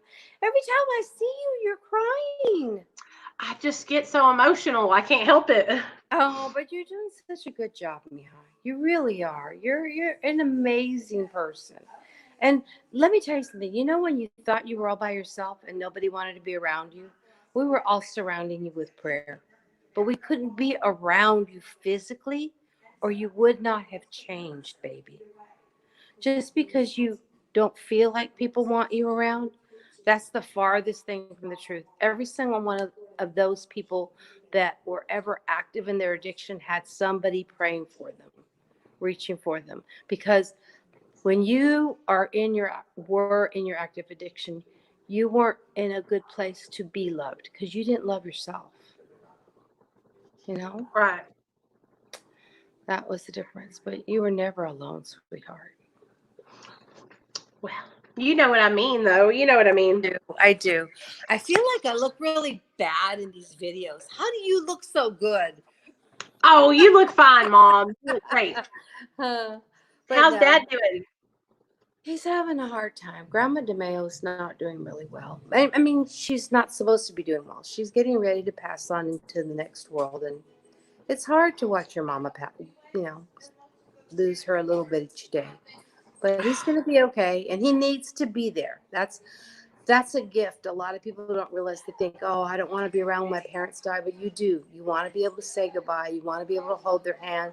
You want to be able to say that I love you and it's okay for you to leave and for them to know that you're okay. Because that's what a parent's biggest concern is when they leave this world, their kids are not going to be okay. So it's Yeah. important for you to say that, and spend time. So he's going to be all right. It's just a part of living.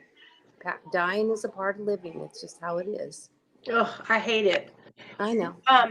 What kind of advice would you give anybody that has somebody in their life that's in active addiction? What would you suggest to somebody how to help a loved one if they're actively using drugs? It depends on your relationship with them. I mean, you can't expect to be able to be an influence in somebody's life if you were never investing in the relationship to begin with. And here's the thing: when you're dealing with somebody that you do have, like you and I had a relationship, I always tried to be honest with you, because and judging you and criticizing you isn't going to help you. It's like telling a fat person you're fat. They know Right. it already. They Yeah. can see it in the mirror.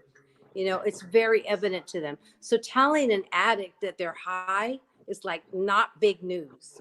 But telling somebody who's in their active addiction that you love and you have a relationship with them, and telling them how it affects you, how it makes you feel, instead of telling them how bad they are, I think is the best thing you can do, because it tells them that you matter to them, that what they're doing to themselves, it matters to you. And sometimes people don't realize that they matter, that they're important. They think that everybody would be better off without them here, and that is not true. Nicole, I cannot tell you how many times I prayed over you because I was so afraid of losing you forever. That is a person's biggest fear when they have someone that they love and care about, that they're never going to come back. That really is the scary part.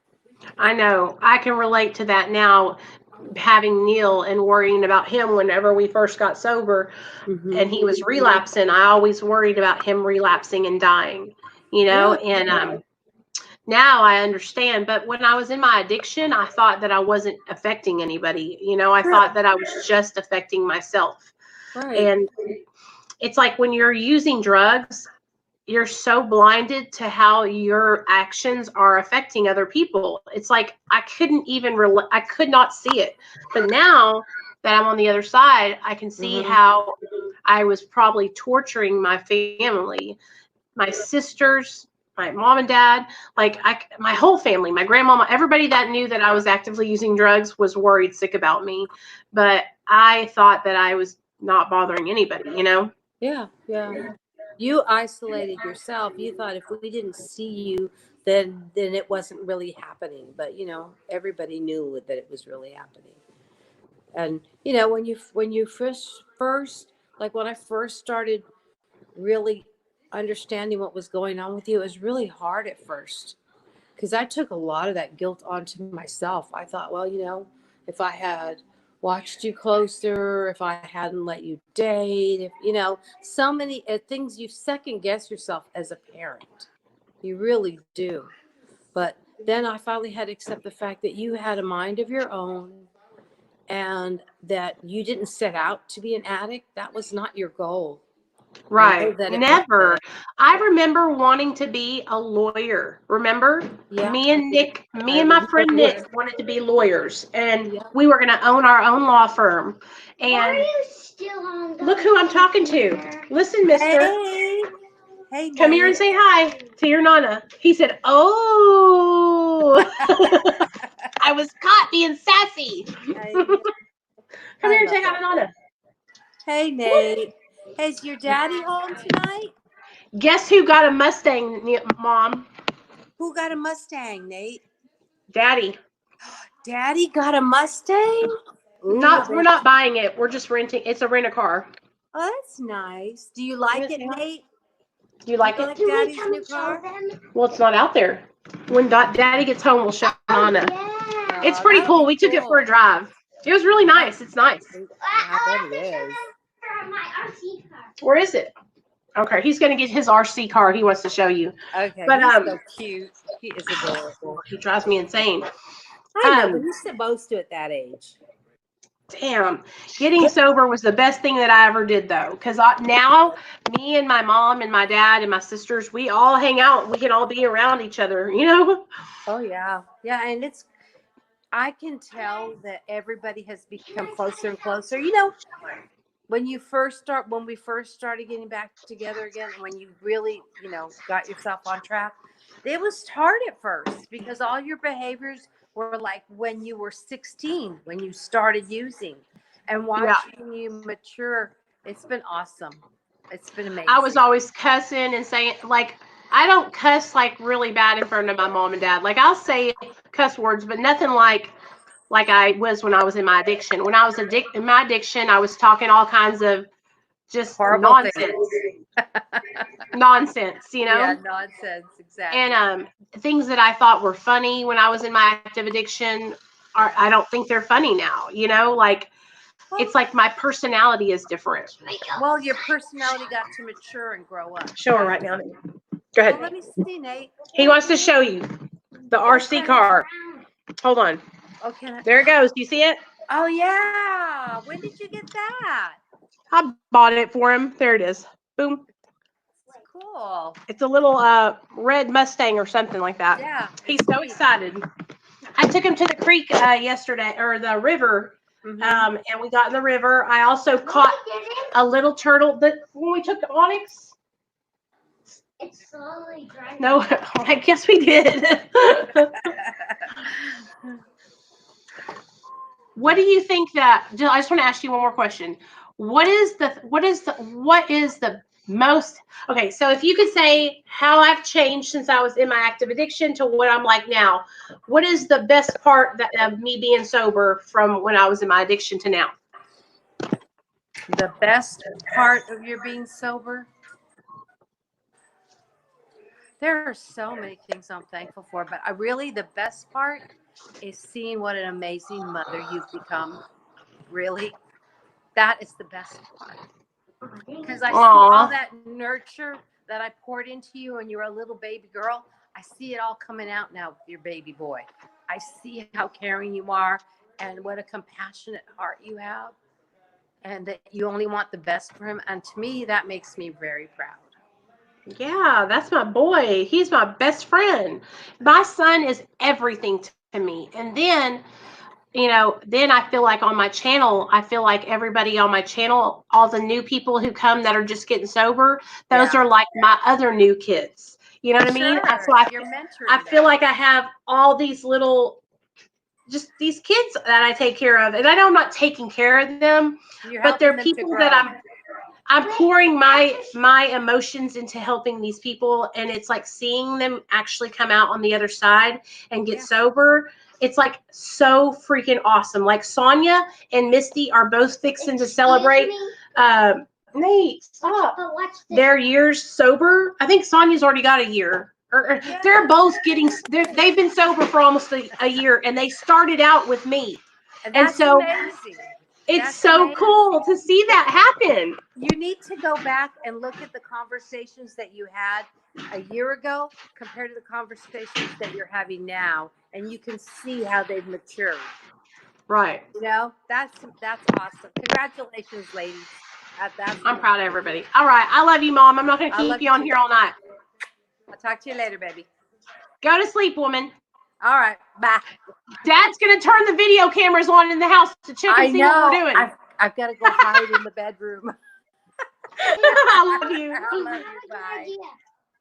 Bye. I have a good idea. How about we tie the RC car to the balloon, and then it's a balloon RC car. Okay. All right, you guys. I love y'all. I'll see y'all tomorrow night at 7, okay? Nate wants to play with his RC car, so I'm going to take him to go do it out in the front yard. Good night, you guys.